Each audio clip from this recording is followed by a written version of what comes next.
Hello, everyone. Welcome to Elevating Your Life. We're going to have so much fun today. I am so excited to share with you my amazing guest, Klaudia Mitura. She is in London, in the UK. She holds an MSc in Occupational Psychology. She is a chartered member of the CIPD and a certified Chief Happiness Officer. She works as the Learning and Development Manager at the Science Museum Group in London, where she continues to build a learning culture that empowers individuals to be at their best at work. She is the author of The Alphabet of Happiness, Create More Happiness at Work, in Relationships, and in Your Own Skin. Oh, it's an amazing book. I have loved it. What, takes us to live a happier life? You talk about that in this book. You do so much. You are an engaging speaker. You host your own podcast, and it's called the Happiness Challenge Podcast, and we will talk about that later. And her podcast was a runner-up for the Best Health and Fitness Podcast in the International Buzzsprout Discover Pods Awards 2020. I am just so thrilled to have you with us. Thank you, Klaudia. Thank you so much, Paula, and thank you for such an incredible introduction. Oh, you're so welcome. First off, tell us a little bit about what triggered you to write this amazing book. So I specifically decided to write this book because I was looking for hope. So I was going through a very difficult period in my life, and that was during global pandemic. I lost my job. I needed to cancel our wedding. I wasn't able to travel to Poland, and I did not know where I'm going to see my family and for how long I won't be able to see them. My dad started having some serious health problems, and it was really difficult time for me. And during that time, I was looking for that hope. And I decided to start this happiness experiment when every week I would test drive the best happiness hacks that science has on offer and see whether I can feel a bit more happy, a bit more resilient, whether I can feel a little bit more joy. And that experiment turned into the Happiness Challenge podcast.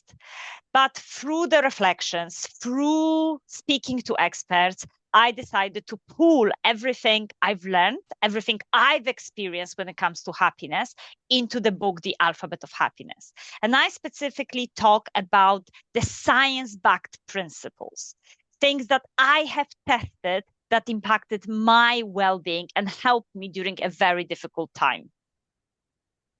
And that's something that I am fascinated by. Just the happiness triggers things, that I myself wrote about in my book. And I just love all this that you have brought into it, the scientifics of it. And it really is amazing. Give us an example of one of the scientifics, what they say about happiness. So one example out of many, many habits that I'm sure we are aware of, but maybe we not implement as often enough, is gratitude. So for example, when I was going through a very difficult time, it was very difficult for me to feel grateful because it was so much more easier for my brain to list all of the challenging things that was happening in my life. And I'm not talking here about toxic positivity. It's not about thinking, okay, let me just ignore my problems and let's just ignore my challenging and difficult emotions and let's just think, no, everything will be fine. No, of course, it was a very difficult situation. But during those moments, when it comes to gratitude, what research says is that gratitude is able to rewire our brain. That is, we all have negativity bias. We evolved to spot the threats and risks in our environment. And in order to sustain our happiness, we need that practice of gratitude to teach our brain to focus on what good is in our life, because doesn't matter how challenging circumstances, there will be some things that we can feel grateful for. Maybe the support network we have, maybe a compliment that someone given us, maybe the fact that the sun is shining. It doesn't matter how simple, but that level of gratitude is re-engineering and rewiring our brain to spot the positive aspects in our brain. As a result of gratitude, we sleep better, we produce more feel-good chemicals in our brain, and we have higher life satisfaction. So we feel more satisfied with our life. So that's one example of how science explains why some people might be happier than others. Yes, yes. And isn't that amazing how that gratitude, like even if you have all this going on, but if you think of one thing that you're grateful for, that can rewire our brain and open up, the joy and the happiness triggers in our brain. That is so fascinating. It absolutely is. And I think it's so sad that not many of us maybe are aware of that. And therefore, we're not practicing gratitude as often as we can. And there is just endless amount of examples like that when it comes to the science of happiness. I think one really surprising one, which I definitely did not know about, is the power of cold showers. So really interesting. I know. I had the same reaction, Paul. I was like, what? So it's really interesting to know that if we are in a cold water, so it might be open swimming, it might be immersing yourself in a cold water, it may be having a cold shower, which is the easiest thing for us to do.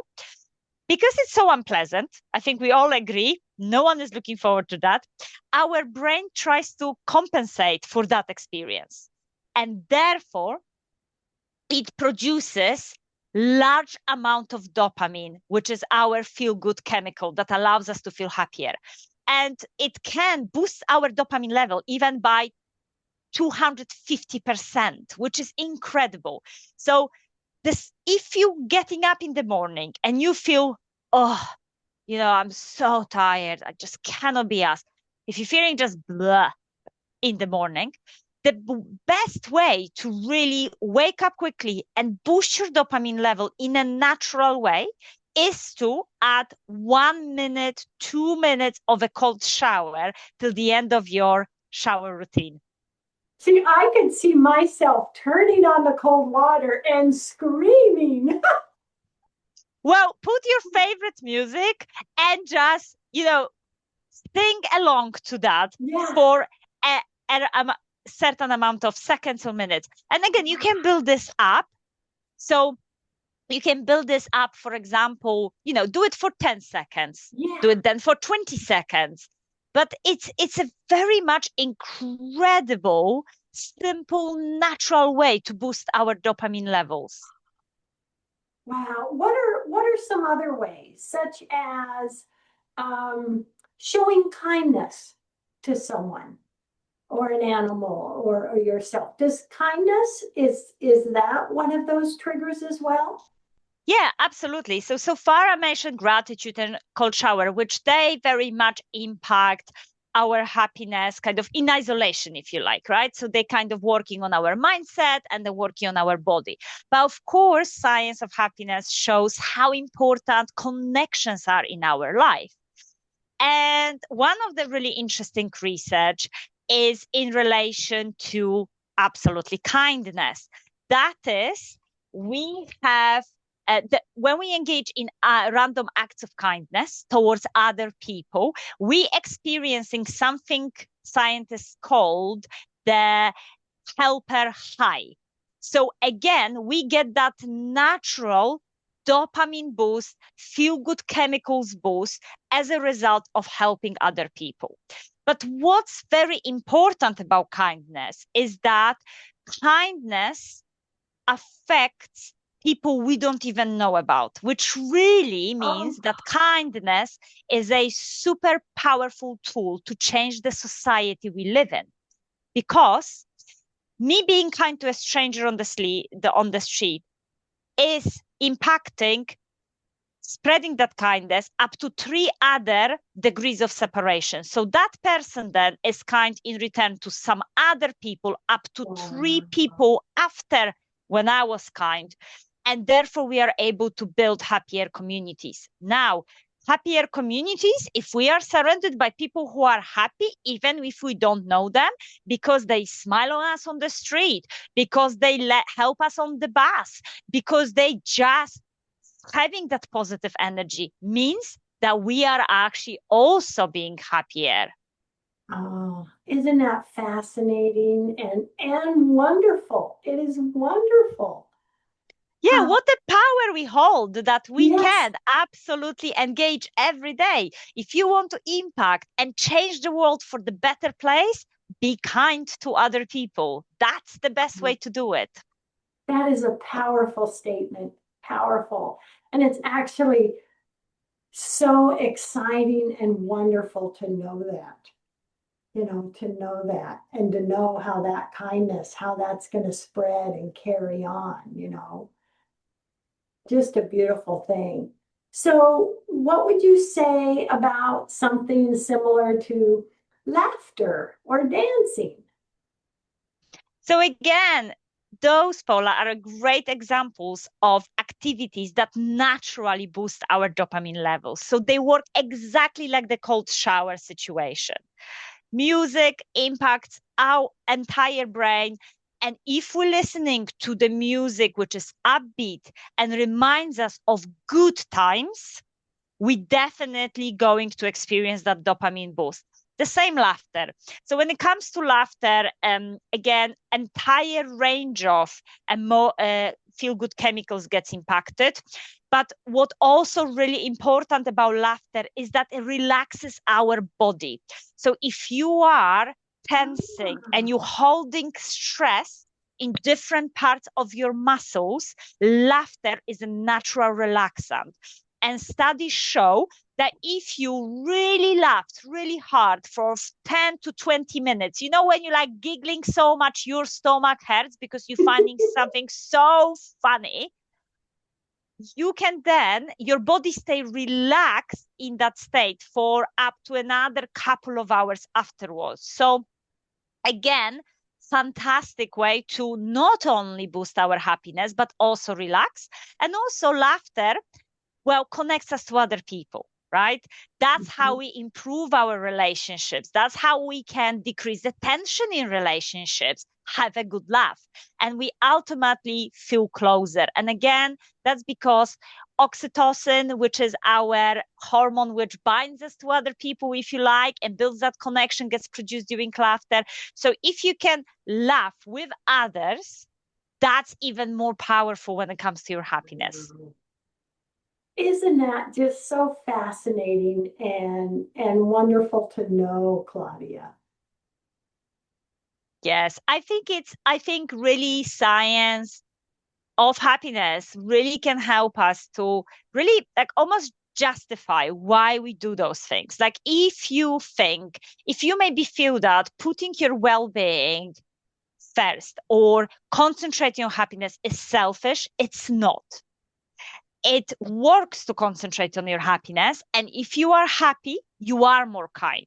If you are happy, you are more productive. If you are happy, you are more resilient. If you are happy, you are healthier. You have better relationships. You live longer. People who are happy live longer. So again, happiness is absolutely a key priority that there should be. And again, this is not a fashion. This is not some kind of another influencer hype. This is science. People study this. And you know what? I'm sad that they bury it in very complex psychological and scientific papers. Because when things are difficult in life, how many of us think like, oh yes, let me check what Journal of Social Sciences tells me about the situation. We don't do that, don't we? We don't. And actually, there is just so much powerful stuff when it comes to science of happiness.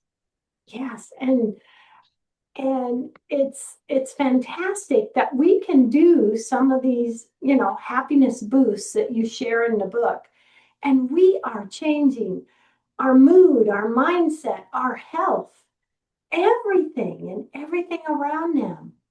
And it's just fascinating to know that. Something else mentioned in the book is, which I just loved, is you mentioned the importance of acceptance. Talk about that for us, please, Klaudia. So this concept of acceptance is linked with this idea of toxic positivity, really, because people often assume that if you are happy and you are striving for happiness, you cannot be experiencing other emotions. And that's not what happiness is about. Happiness is about learning the skill of acceptance, accepting that we are human beings. We have evolved to experience lots of different emotions, and some emotions are more challenging than others. And instead of trying to avoid or suppress them or control them, we need to give ourselves a space when we accept what are we feeling. And research around managing emotions and acceptance shows that if we are suppressing, avoiding, or controlling emotions, we actually feel those challenging emotions for longer because our brain gets hooked and it's thinking the same thing over and over again. And actually, what we need to do is put ourselves in a space of, I'm accepting what I'm feeling. And actually, any challenging emotion lasts up to 90 seconds. But often it's our brain getting hooked on that I shouldn't be feeling it, or actually feeling guilty that I'm feeling something. And we like multiplying all those effects. So that's why acceptance is so important. And we have a fantastic scholar here called Barbara Fredrickson, and she speaks about positivity ratio. And she talks about this idea that, unfortunately, from evolutionary perspective, negative emotions are stronger, okay? They are stronger, we remember them longer because they are those triggers that's supposed to make us feel alert. There is a danger. I should be watching out. I should be fighting for my survival, etc. So in order to balance, have a positive well-being, we need to experience 3 positive emotions to every negative one. Wow. But what Barbara Fredrickson said that doesn't say is, well, don't have any negative emotions. Just avoid negative emotions. It's not about that. It's accepting your negative emotions and concentrating on building positive emotions. Yeah. So basically, laugh a little, dance a little, show some kindness, accept that we have that. Oh, that is all just so, so fascinating. So fascinating. So, what would you say to someone that is just like, oh, I'm just so stuck in those negative patterns. I'm so stuck. What could be that first step for them to get them out of it? Is it to get into those happiness boosting habits? Just say, okay, I'm going to think about that. I'm going to step for that. What would you say? I think both. I think, first of all, how you processing your emotions. So, for example, journaling is a great way to process our emotions. So if you have you bottle up lots of emotions that may be more challenging, process those emotions. Process them at that mental level of writing about them, process them at that body level of exercising to releasing the tension. We hold lots of tension in our body. Absolutely do that. But in meantime, concentrate on building more happiness boosting habits, as Paula, you said. So in my book, The Alphabet of Happiness, I speak about 26 different concepts, and I tested over 150 different happiness hacks that someone can use. So you can kind of try out what works.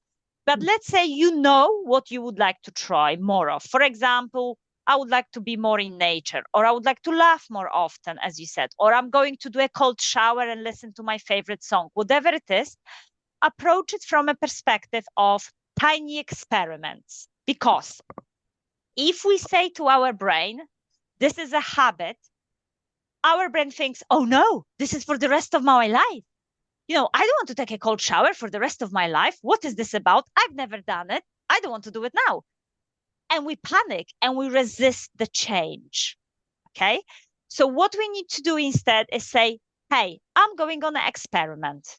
For next couple of weeks, I'm going to have a cold shower every couple of days. And I'm going to just think, how am I feeling? And note that down. And after 2 weeks, I'm going to sit down and think, okay, is this working for me? Do I like it? How do I feel about this?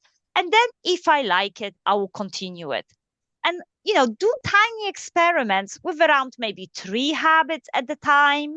And again, I'm speaking about habits that take around 5-10 minutes, and start with that. And then think, okay, what serves me? What could I change?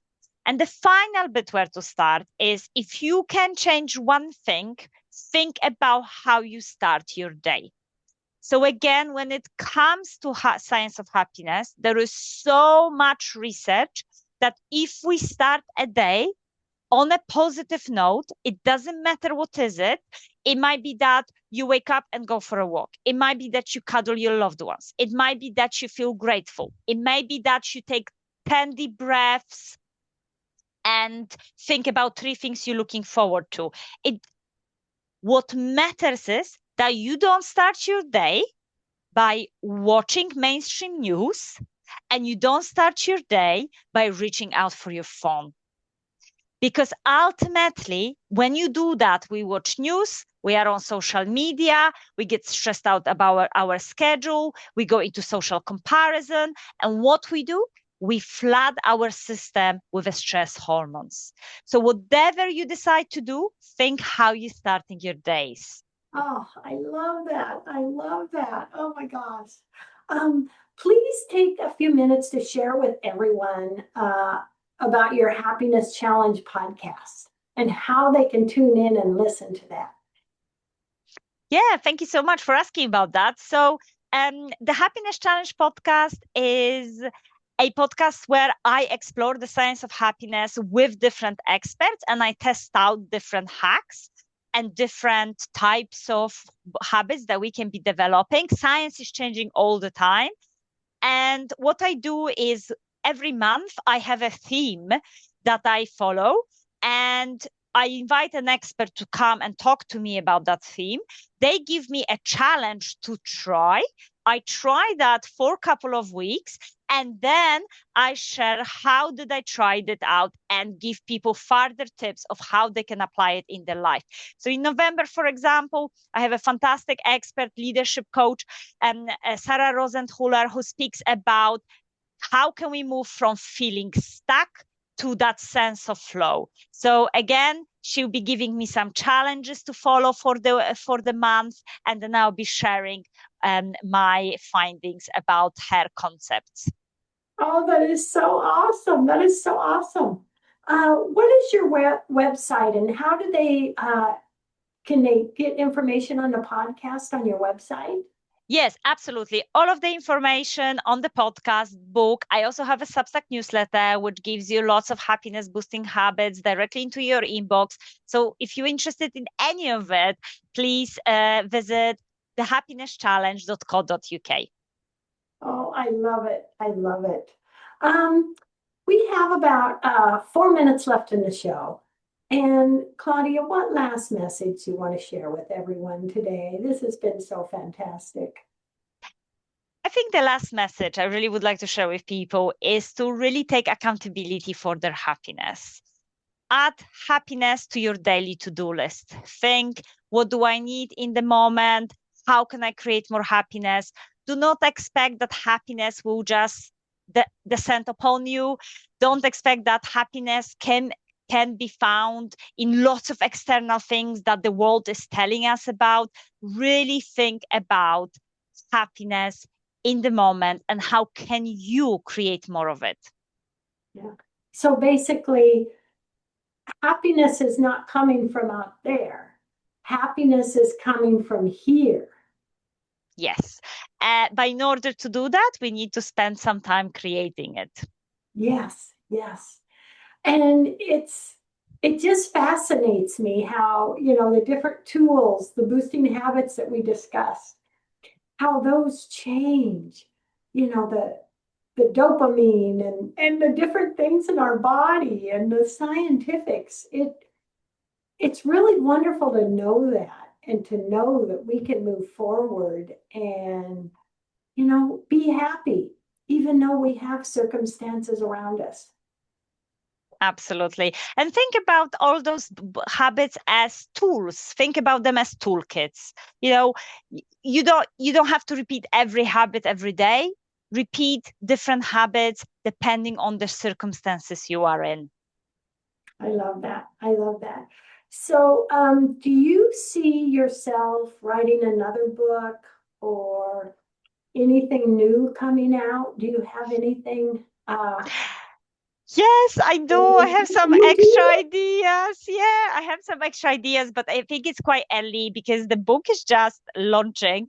So I'm very much enjoying that moment. But I have some specific ideas. I would like to dive more specifically about the science of happiness at work because we spend so much time at work. How can we generate more happy and engage and impactful teams and environments to work in? And the second idea I have is more about how can we unlearn some of the unhelpful patterns that we have. Again, that idea of rewiring our brain and neuropsychology and neuroscience. I would like to dive deeper into those. Oh, I can't wait. I can't wait. And yeah, that's true.